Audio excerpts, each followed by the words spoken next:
too, y'all. I think that she knew that letter was going to upset him, and she sent him that letter like a temperature check.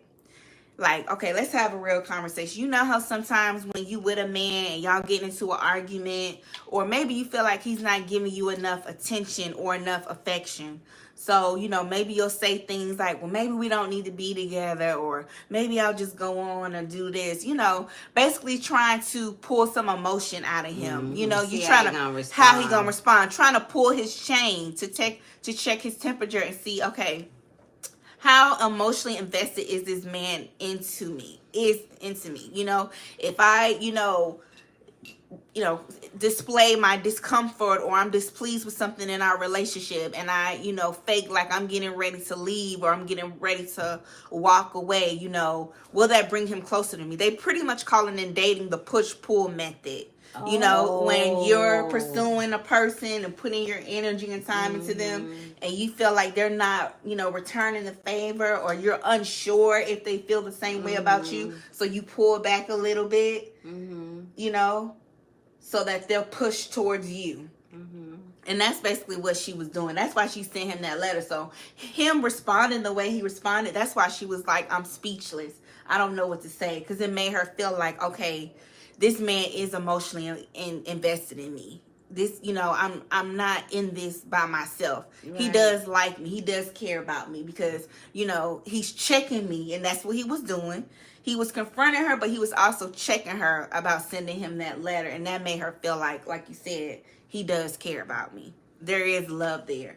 But I just needed to send this letter to him to check his temperature, to make sure that he really needs me. And he really wants me in his life. I need to hear it. It's called the push-pull method. Yeah, it's a push-pull method. So you'll see that a lot of times where, another example, there was this guy in college, in undergrad, that liked me. But I ain't like him. Who was that? Girl. He was kind of corny to me. Nice looking guy, but he was just weird and corny to me. So, he was really pursuing me, and I was just friend zoning him like, yeah, you cool, but no. What year was this? Girl, you guys stay focused. But anyway, so he pursuing me, right? And I'm like, you cool, but I'm playing him to the left because he wasn't really my speed. You know what I'm saying? And he was pursuing me hard. He was very consistent. But eventually he started pulling back, right? He stopped showing me as much attention, stopped coming by as much, with the little gifts here and there. And I'm like, what is going on? Like, hello? I mean, you're supposed to be here worshiping me. What is going on? He pulled back, and that pushed me closer towards him. Because I was like, because he had went like a couple of days without talking to me. He used to call me all throughout the day. Good morning, beautiful. Hey, how you doing? Let's go to the dining hall. Blah, blah, blah, blah, blah. And then he stopped. And I was like, what is going on? I ain't heard from Mackenzie. His name was Mackenzie. Mackenzie. And I'm like, Mackenzie. Baby, you don't know everything. Let that go. I'm trying to figure out and I was like, what is going on with Mackenzie?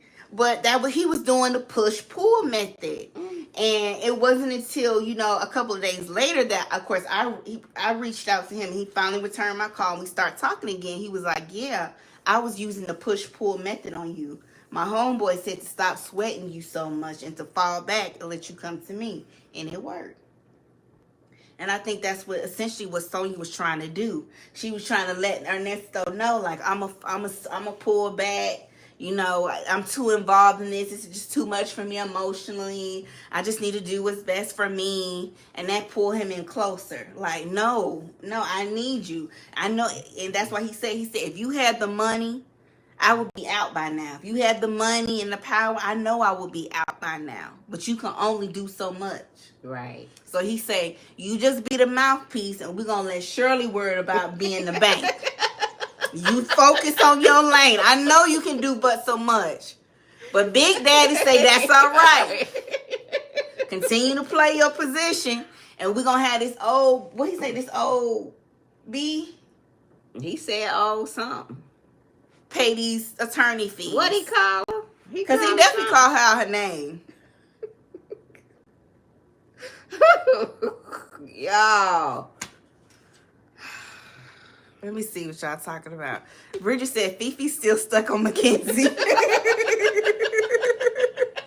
trying to figure out who we were. Don't worry about Because Mackenzie. we didn't talk about it. When she would come home on the weekend, we would talk. Don't worry about And Mackenzie. I'm trying to figure out, did I meet Mackenzie? You never met Mackenzie. So I ain't never meet Mackenzie. You didn't meet Mackenzie.